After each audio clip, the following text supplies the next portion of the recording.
بسم اللہ الرحمن الرحیم۔ ناظرین، پاکستان کی اس ریاست میں جسے مدینہ کی ریاست کہا جاتا ہے،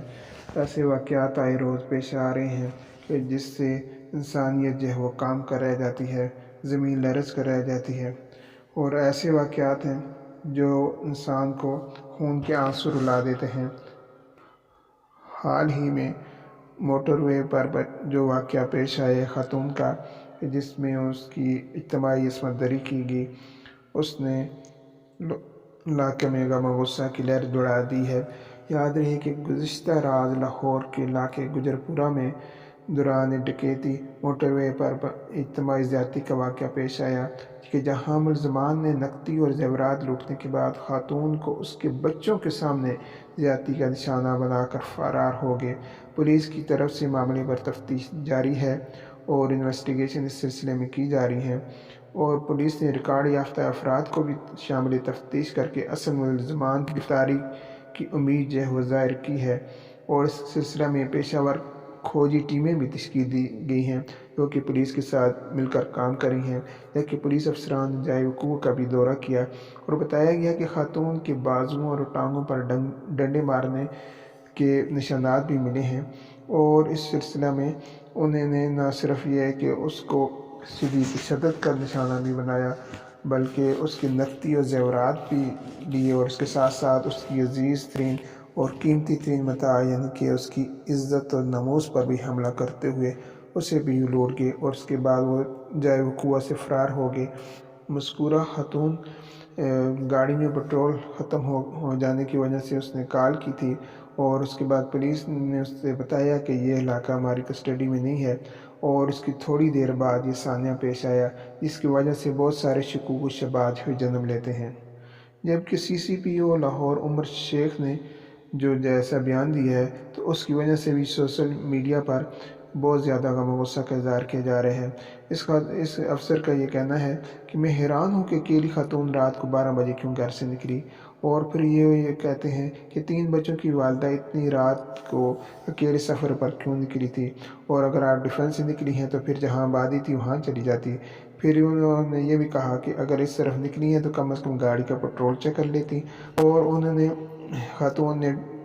ٹول پلازہ کراس کیا تو تھوڑی دور جا کر ان کی گاڑی میں پٹرول ختم ہو گیا، اور رات کے اس وقت جب پٹرول ختم ہوا تو اس کے بعد یہ واردات ہوئی۔ تو اس کے بعد خاتون نے 15 پر کال کرنے کی بجائے بھائی کو کال کی، اور ہمارے پاس اطلاع رات کو 3:05 پر آئی، اور ایک شخص نے دیکھا کہ 2 لوگ خاتون کو گاڑی سے زبردستی نکال رہے ہیں۔ ہماری ٹیم 25 منٹ کے اندر پہنچی، لیکن بدقسمتی سے اس وقت تک یہ سانحہ رونما ہو چکا تھا، اور اس کے ساتھ ساتھ انہوں نے امید ظاہر کی کہ ہم 48 گھنٹوں کے اندر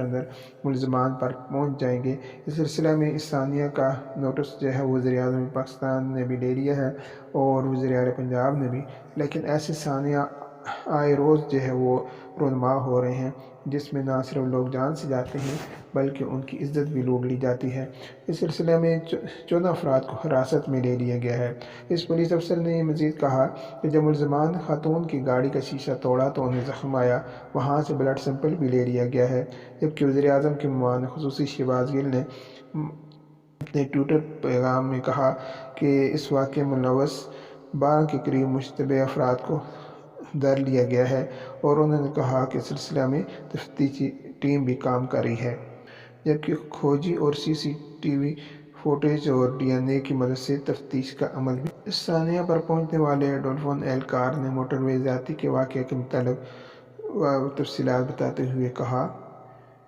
کہ 15 پر ہمیں 2:49 پر کال موصول ہوئی تھی۔ موقع پر پہنچے تو گاڑی کا شیشہ ٹوٹا ہوا تھا اور اس میں کوئی نہ تھا۔ ٹارچ جلائی تو بچے کا جوتا نظر آیا، کھائی میں اتری تو دوسرا جوتا نظر آیا۔ اندھیرا بہت تھا، کچھ دکھائی نہیں دے رہا تھا۔ کوئی ہے کی آواز دے کر 6 فائر کیے۔ نیچے اتری تو خاتون کے منہ سے 22 کے الفاظ نکلے، اور اہلکار نے مزید بتایا کہ جب پاس کی تو خاتون نے بچوں کو حصار میں لیا ہوا تھا۔ خاتون کو دیکھ کر رونگٹے کھڑے ہو گئے، وہ بہت زیادہ پریشان تھی اور حالت اس کی انتہائی خراب تھی۔ علاوہ ازیں موٹر وے پر خاتون سے اجتماعی زیادتی کی میڈیکل رپورٹ میں بھی تصدیق ہو گئی ہے، جبکہ ملزمان کی گرفتاری کے لیے سی سی آئی CIA اور انویسٹیگیشن کی مشترکہ ٹیم بھی بنا دی گئی ہے اور اس سلسلہ میں دونوں ملزمان کا خاکہ بھی تیار کیا جا چکا ہے اور کھوجیوں کی مدد سے ملزمان کی تلاش بھی جاری ہے۔ لیکن عوام یہ سوچنے اور سمجھنے پر مجبور ہیں کہ احمدیہ کا ریاست تب وہ سنتے تھے کہ جب ایک سنا سے لے کر خضر موت تک ایک خاتون زیورات سے لدی پھدی جاتی تھی اور اسے جنگل کی بیڑیوں کے سوا اور کسی کا غم نہ ہوتا تھا۔ لیکن آج ایک ترقی یافتہ اور ایٹمی قوت اور اسلام کے نام پر بننے والی ریاست جسے ریاست مدینہ کا بھی نام دیا گیا ہے، اس میں ایسے سانحات کیوں برپا ہو رہے ہیں اور اس میں ہمارا قانون